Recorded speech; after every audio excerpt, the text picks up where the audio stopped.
Class 10-এর half yearly exam, pre test বা pre final exam এবং এইচএসএলসি মানে মেট্রিক পরীক্ষায় প্রতি বছর বেঙ্গলি এমএল সাবজেক্টে কয়েকটি রচনা আসে।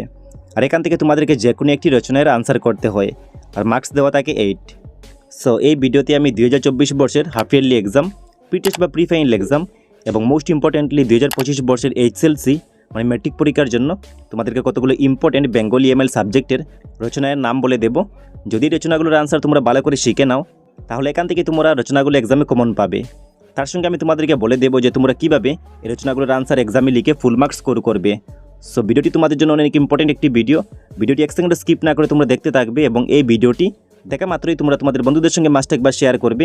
আর এইরকম ভিডিও নোটিফিকেশন সবার আগে পাওয়ার জন্য তোমাদেরকে এই চ্যানেলটি এখন সাবস্ক্রাইব করে বেল আইকনে প্রেস করে রাখতে হবে। Let's start this video. So first important রচনাটির নাম হলো অসমের বন্যা ও তার প্রতিকার, অথবা অসমের বন্যা, অথবা অসমের ভয়াবহ বন্যা, অথবা বন্যার উপকারিতা এবং অপকারিতা, অথবা বন্যা ও তার প্রতিকার। অসমের বন্যা ও তার প্রতিকার এই রচনাটি এইচএসএলসি 2016 এবং 2017 একবার করে এসেছিল। আবার অসমের বন্যা এই রচনাটি এইচএসএলসি 2021 এবং 2023 একবার করে এসেছিল।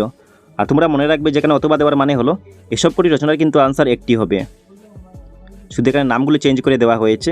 সো তোমাদেরকে আনসারটি ভালো করে বুঝে লিখতে হবে, কারণ এখানে সব কটি রচনার কিন্তু আনসার একটি হবে। আর তোমাদেরকে রচনাগুলোর আনসার ভালো করে শিখতে হবে। লাস্টের আমি এরকম কতগুলো রচনা ইম্পর্টেন্ট দিয়েছিলাম এবং এখান থেকে এক্সামে কমন এসেছিল। নেক্সটের ইম্পর্টেন্ট রচনাটির নাম হলো বিজ্ঞান আশীর্বাদ না অভিশাপ, অথবা মানব কল্যাণে বিজ্ঞানের অবদান, অথবা সভ্যতার অগ্রগতিতে বিজ্ঞানের ভূমিকা, অথবা দৈনন্দিন জীবনে বিজ্ঞান, অথবা মানব সভ্যতা ও বিজ্ঞান, অথবা দৈনন্দিন জীবনে বিজ্ঞানের প্রভাব, অথবা বিজ্ঞান ও কুসংস্কার, অথবা প্রযুক্তিবিদ্যা ও আধুনিক জীবন, অথবা আধুনিক জীবন ও প্রযুক্তিবিদ্যা, অথবা মানব কল্যাণে বিজ্ঞান। এবং এই রচনাগুলো তোমাদের প্রিভিয়াসের এক্সামে অনেকবার এসেছিল, শুধু এগুলোর নাম চেঞ্জ হয়ে আসে। সো তোমাদেরকে এই সবকটি রচনার একটি আনসার লিখে শিখতে হবে, আর এই সবকটি রচনার কিন্তু আনসার একটি হবে। সো তোমাদেরকে শুধু রচনাটির নাম বুঝে আনসারটি লিখতে হবে, এবং এই রচনাটি এক্সামের জন্য কমন রচনা। সো তোমাদেরকে এই রচনাটির আনসার ভালো করে শিখতে হবে। নেক্সটের ইম্পর্টেন্ট রচনাটির নাম হলো নিয়মানুবর্তিতা, এবং এই রচনাটি তোমাদের এইচএসএলসি 2017 এবং 2022 একবার করে এসেছিল, সেটিও ইম্পর্টেন্ট আছে। নেক্সটের ইম্পর্টেন্ট রচনাটির নাম হলো অসমে জাতীয় উৎসব, অথবা অসমে জাতীয় উৎসব বিহু। এই দুটি রচনার কিন্তু আনসার একটি হবে, এবং অসমে জাতীয় উৎসব এই রচনাটি এইচএসএলসি 2020 একবার এসেছিল। আর তোমরা মনে রাখবে যে প্রিভিয়াস ইয়ারের কোয়েশনগুলো আপকামিং এক্সামে রিপিট হয়। নেক্সটের মোস্ট ইম্পর্টেন্ট রচনাটির নাম হলো তোমার জীবনের লক্ষ্য, অথবা আমার জীবনের লক্ষ্য। এবং এই কোয়েশনটি মানে এই রচনাটি এইচএসএলসি 2019 একবার এসেছিল। সেই কোয়েশনটি আপকামিং এক্সামের জন্য অনেক বেশি ইম্পর্টেন্ট। সেই রচনাটির আনসার তোমাদেরকে ভালো করে শিখতে হবে। তারপরের মোস্ট ইম্পর্টেন্ট রচনাটির নাম হলো পরিবেশ প্রদূষণ ও তার প্রতিকার, অথবা পরিবেশ প্রদূষণ ও ইয়ার প্রতিকার, বা পরিবেশ দূষণ প্রতিরোধে ছাত্রছাত্রীদের ভূমিকা, অথবা পরিবেশ রক্ষার আবশ্যকতা। এই কোয়েশনটি ইম্পর্টেন্ট, এবং এই কোয়েশনটি এইচএসএলসি 2020 একবার এসেছিল। নেক্সটের ইম্পর্টেন্ট রচনাটির নাম হলো তোমার প্রিয় সাহিত্যিক, অথবা তোমার প্রিয় কবি, অথবা তোমার প্রিয় লেখক। তোমার প্রিয় সাহিত্যিক, অথবা তোমার প্রিয় কবি, অথবা তোমার প্রিয় লেখক, এই তিনটি রচনার আনসার কিন্তু একটি হবে। মানে যদি তোমরা রবীন্দ্রনাথ ঠাকুর এই রচনাটির আনসার শিখে নাও, তাহলে তোমার প্রিয় সাহিত্যিক, তোমার প্রিয় কবি, অথবা তোমার প্রিয় লেখক, এই তিনটি রচনার কিন্তু আনসার শেখা হয়ে যাবে। সো এইগুলো ছিল ফার্স্ট প্রেফারেন্সের ইম্পর্টেন্ট রচনার নাম।